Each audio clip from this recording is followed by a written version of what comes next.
abaruji ba motoka z'empaka Christopher bibanza katera hamwe na Didas Masukuru Hinda borekera umutindo gw'amano mu kuvuga motoka mu mpaka za Mbarara City rarizwire nyuma y'abazyo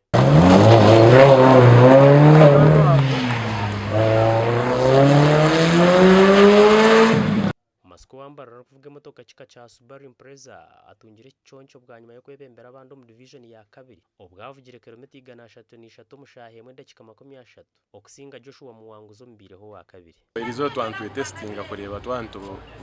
tubabasa atwa twareba umuntu tujya kubabasa so ubwiro bw'ijana muza kubana mureba tukubabasa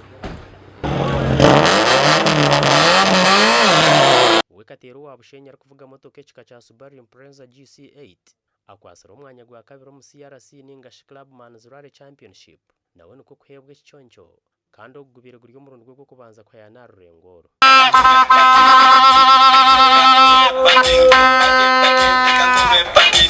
Bintu bantuvuga autocross taka qualifying zo CRC mbimitire mu muzana nambone ka section ibanze yo kubanza aho utamanyira motoka yagiya ndeni mvuga ibyanje byarore bya Seno Track nagikora ku day 1 nka today erizoba nakoraje munonga abantu bonka bajwekire Mbarara hamwe na Bushenyi kandi bashabira abanyamizano kwatira habavuja abandi aberemrwe kuzetabamo inabo supporting already abo supporting ya Sini na Happy barumubinji so ni mbashabe yongere kubaha sente bagumize mu mavuga abantu mwongere shara abo kantugira ngo twakufunamo nabandi abo kunyeyongera wabatira tutagire mu byemparana ati nobo ryaho motoka y'ikuvuga ati ine spare yakunuye inabo kumanya abagine kumwika wa ikumanda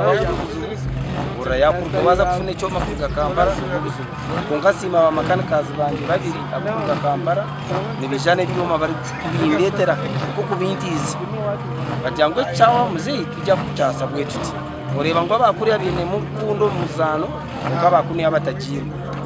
okutwara hamwe omuvugizi yasimanga atarakuvuga motoka kika cha Hyundai i20 nuwasingire akuratirwe Jonas Kansime na Posian rwakataka biro wa kashatu kandi Masukuru Hinda biro wa katano aba TV West nda Alogias byamukama